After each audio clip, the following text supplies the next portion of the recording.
thing about it, we're not alone. So thank you so much.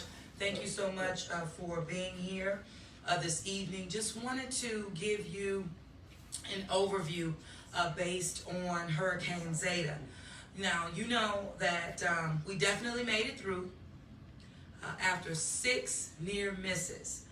The city of New Orleans was impacted, as we know right now, classified as a Category 2 hurricane. Thankfully, it came through very fast as predicted. We are now beginning to assess the damage, meaning the city of New Orleans, our public safety officials are beginning to assess the damages. This is not for residents to do themselves. Please leave it up. Please leave it up to public safety officials to manage the damages caused by Hurricane Zeta. And I say that because we have since lost one of our residents of the city of New Orleans in the Gertown community as it relates to, again, going out, touching a wire, was electrocuted, and is now deceased. Please adhere to what we are saying. It matters. So although we have made it through, we have been damaged. We have been hit. So we're assessing the damage as best we can tonight.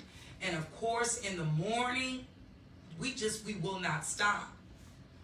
Park and Parkways, our director, Ann McDonald, our crews that have been on standby are out right now removing trees that have fallen. But of course, they will not get them all this evening. But we do not want to lose another life. It's unnecessary, and every life is precious.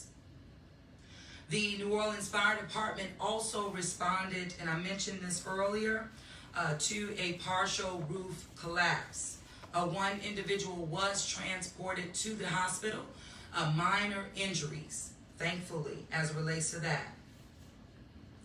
The person who was injured was not in the collapsed structure, just adjacent to it. That's very important. But again, I need to reiterate before I turn it over to my Director of Homeland Security, Colin Arnold, along with Deputy CAO Ramsey Green to give you more information. Please do not assess any damages. Leave it up to public safety officials. With that, I'm going to turn it over to Colin, and then we can take it forward. Thank you, Mayor. Good evening, everybody.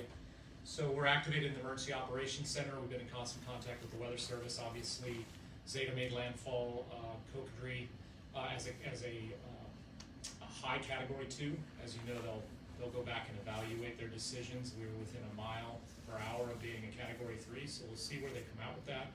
Sometimes they do adjust. Here in the city, we saw sustained winds of 40 to 50 miles an hour for a sustained period of time. We saw gusts 77, 80 miles an hour.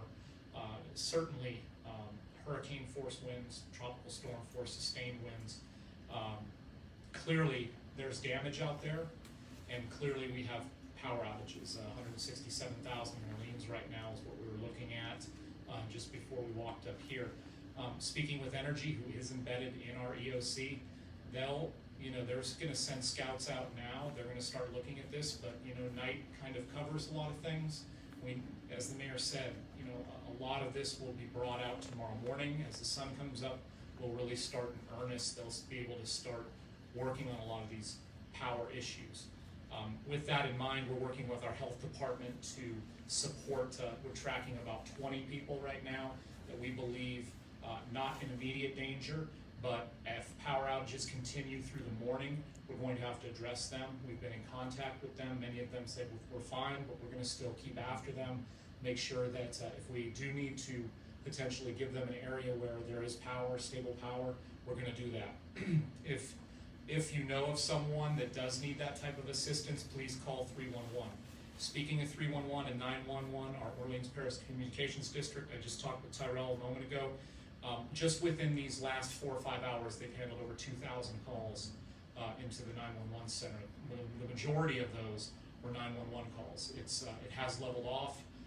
They are analyzing a lot of those calls right now, but just a lot of kudos to them and to our first responders who, although the wins were marginal up to the point where we would stop, there were some prioritization decisions that were made, but they were very brief. And really, I can say that our public safety never really stopped responding through this event when they were asked to be there. The New Orleans Fire Department, the New Orleans Police Department, and our EMS teams, as they can, are doing rapid damage assessments. The Fire Department is looking very closely. Police Department has been out there and is assisting, even with that, reporting down trees and the like. They have noted no businesses or pharmacies, banks, and other things they were looking at more from the security side. No buildings open, no damage in that regard, so that's good. We have had over 200 reports of tree emergencies to this point. Ramsey will talk about that a little more. Forestry crews from Parks and Parkways are already out there beginning to address that. Trash collection will begin at 8 a.m. tomorrow for regularly scheduled Thursday collection. Ramsey will go into this a little more, but we'll talk about the fact that we'll provide more detail about storm debris removal tomorrow. Tonight is not the night to start doing this. That's it's right. tomorrow, okay? When the sun is out, when we have a better idea of what's going on. There's still a lot of unknowns out there, and the public needs to know that.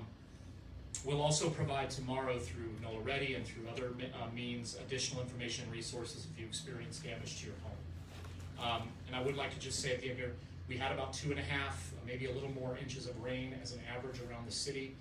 Rain rates were never really more than 1 inch to 1.5 inches an hour, and that was not for very long. I believe we're very fortunate in this regard. We've had no significant flooding issues reported at all. We've had obviously some street flooding issues, water up to the curbs, things like that, but no homes, no businesses, no structures reported as flooded. So very thankful about that. Thank you very much. Ramsey? Thank you, Colin. Yes, ma'am. Thank you, Mayor. Thank you, Colin. Just on the operational side of our government, so the Department of Parks and Parkways is out in the streets right now, the forestry team. They were going to be bedded down at their location, and they are seeing tons of tree, branches, felled trees. About 4 hours ago, we had 13 inbound calls reporting fallen trees. We now have over 200. And where you're going to see that, Carrollton, St. Charles, Napoleon, Gentilly Boulevard, wherever you have, the broad, the beautiful New Orleans street where there's total tree coverage over it. We haven't had this kind of wind for a long time. So there's a lot of, parts of trees that have been sitting there that were weak, that hadn't been, pruned. So they're everywhere. This is not the time, if you have trash day tomorrow, to go and clean your property up and put it with your trash. We have a new graphic to show how to do debris cleanup, how to bundle all that stuff. That information is going to come out tomorrow. Let us get to the light of day, as Colin and the mayor said, to ascertain what needs to be done now. But those crews are out there and they're working on it. Once we clear the big stuff out of the main thoroughfares, then we are looking at sanitation coming through with some street cleaners to take up the big piles of leaves that you may see all over the streets. Additionally, sanitation is going to pick up trash beginning again at 8 a.m. tomorrow. Please just take your can to the street. Don't go around picking up stuff. It's already dangerous out there, but you've already got trash from your house from the last week. Go ahead if tomorrow is your day. Finally, Sewage and Water Board. The men and women of the Sewage and Water Board performed really, really well over the last 6 to 8 hours or so. We've been very open about the weekend power availability, and they kept things going. We're still pumping water out of DPS 2, located at the intersection of Broad and St. Louis. So you're going to see some water out of the St. Louis Canal. But we did lose power in a variety of places, specifically sewer lift stations. Sewage and Water Board is moving trucks out right now with generators to keep those sewer lines moving. So you may see a displaced manhole cover. Let the crews come out and deal with that, but you really shouldn't be outside now anyway. But if you do see that over the course of the day tomorrow, that our folks are looking at it, you can always call it 52 Water to report a Sewage and Water Board problem. again, 52 water, or you can call 311 and report it as well. That's all I have at the moment, Mayor. Thank you so much, and I will just add, before going to questions, that the City of New Orleans will be open tomorrow to conduct business. We will have a delayed opening. We'll start at 10 a.m. Tomorrow morning. So with that, Ms. Latanya. Yes, Madam Mayor. WW? So, what is your advice? What do you tell Entergy, Mayor? Obviously, the theme of this storm is power outages. Yeah. Everything held up with the pumps, the flooding. What is your advice? How do you lean on Entergy to try to get the power restored as quickly as possible? Because it seems like no area was really spared, no neighborhood. So, how do you lean on them to try to do this as quickly as possible? Well, one is that we leaned in, quite frankly, with Entergy, integrated into our unified command within the EOC. Never lost communication with them as we were working on power sources for, of course, pumping stations and the like, but absolutely as it relates to residential homes as well. We know that we've suffered over 150 outages. We also know that progress is being made as it relates to that. But constant communication. We knew coming into this that wind was our greatest threat, and that's why we definitely ensured that Entergy, with the level of communication, that it has not stopped. So it is the prioritization of power at this point. The priorities do shift as it relates to our special needs residents in our community, and particularly even those that we know that we have to link them to power as soon as possible. There are about 20 residents right now out of our about 82 that we were really focusing on over the past couple of hours that we knew needed power. But again, the prioritization comes to where the needs are the greatest, and special needs are number one. Colin, anything to add in regards to that? Okay. I spoke with Energy up there, and of course we're like go go go, and they agree. There's varying degrees of what you're going to see, I think, starting tonight, but really starting tomorrow, and that is a lot of the tree issues. When the trees are lifted off some of these lines, they'll be able to get them back going. The issue will be is when the tree takes down the line, which then takes down the pole, then you're talking about infrastructure repair, which does take longer. So I think what you'll see is a lot of scouting going on tonight and tomorrow, and a lot of work going on to get us back to power. And particularly in areas which are really throughout the city. I can't give you one area that it's greater than others as it relates to transformers that we knew. The surge, they lost power and the like. Some residents say, oh, it sounded like something blew up. But it was the transformers in communities. Even when EMS and our public safety team responded to our resident who was electrocuted by touching a live wire, Entergy had to come on out. EMS was there on the spot but couldn't do anything because the wires were still live, and the individual resident, So at any rate, they had to come out, Entergy. So they're out there, they're responding, and to priorities. WWL? Madam Mayor, this was the first time in a long time that the city of New Orleans actually had an actual hurricane kind of moving through New Orleans proper. Did anything in this preparation kind of teach you or kind of advise you for storm preparations in the future, whether it be evacuations or preparations in terms of deploying trucks or Right. trucks, so on and so forth? What lessons are you learning in this?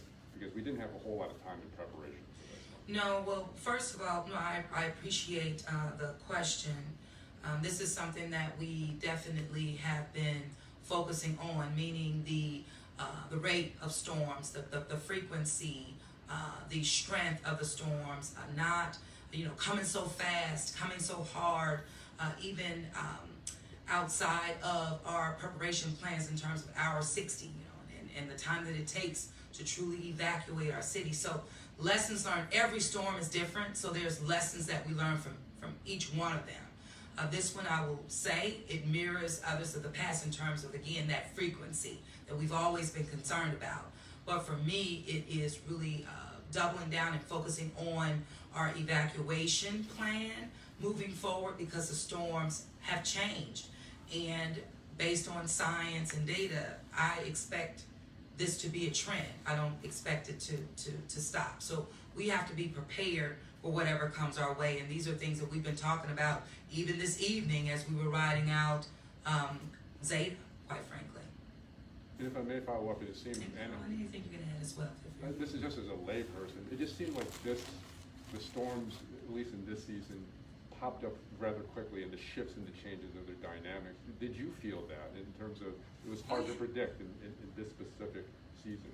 Oh, definitely. I mean, it kind of speaks for itself, but I tell you, the good news is that it kept us on our toes. It kept, all of our public safety teams, our unified command, it kept us on our toes. But I like that.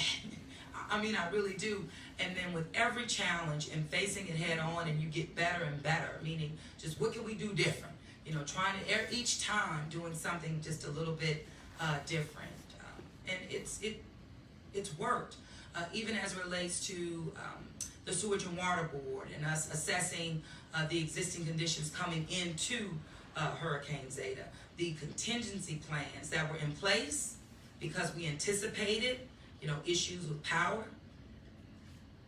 Our anticipation kept this city not only dry, but kept power rolling, in spite of the loss of power that we experienced. So, it with every storm and with the best team ever, we're prepared, and I'm just so thankful. I really am.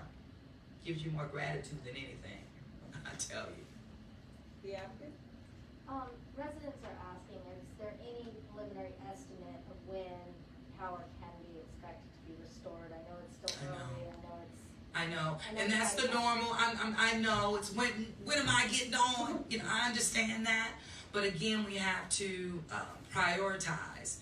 As it relates to again special needs, public safety. We had several police stations, for example, that didn't lose power but lost internet, phone lines, and the like. But utilities, we have to assess, holistically. So it doesn't mean, if it's not Entergy, it could be related to another utility agency.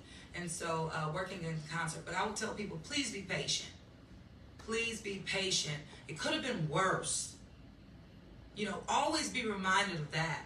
Even to our neighbors in Southwest, Louisiana, and even our evacuees we're still hosting in our city, it could have been worse. So a little bit of patience, it goes a long way, but more information is forthcoming as it relates to the restoration of power. So tune in as it relates to the Entergy's website. You can call 1-800-ENTERGY. You can even sign up to get their real-time alerts. You can go online. You can actually see, and hopefully you have some power to go online. You charged up everything. We asked you to be prepared. So I would say continue to watch. Anything to add? No, ma'am. Okay. I'm good. Other questions?